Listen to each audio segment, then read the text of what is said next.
So after we have spent some time to think about how we are going to create the data model and the layout of our report, now it's time to consider testing. And there are different scenarios that we have to go through when we're going to test our reports. Let's have a look.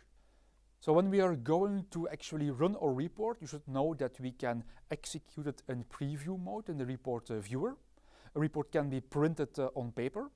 And the report can also be exported, for example, to PDF, to Excel, and to Word. First, let's have a look at how we can actually run our report. We're going to make use of the report viewer to be able to do that. Let me quickly go into the application and demonstrate the report viewer. Here we are in the application, and I'm just going to have a look here at the report, and I'm going to run it. Let me have a look here at the customer top 10 list. First, we have our request page. We need to test if all of the information is available in here.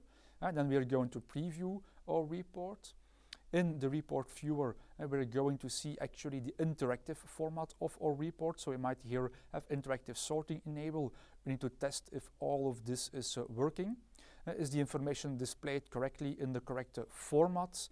Is everything displayed on one page? There is also a difference between the print layout and actually the layout, how it's going to be printed on paper. So we need to take into account the report margins. And if we go back actually to the print layout, we also have different export formats and that we're going to have to look at. So I would really advise you to export to Excel, PDF and Word to make sure the information is presented correctly in all of these rendering extensions. So to summarize, we are going to have to test it in our report preview window. We need to actually print the report to make sure information is printed correctly.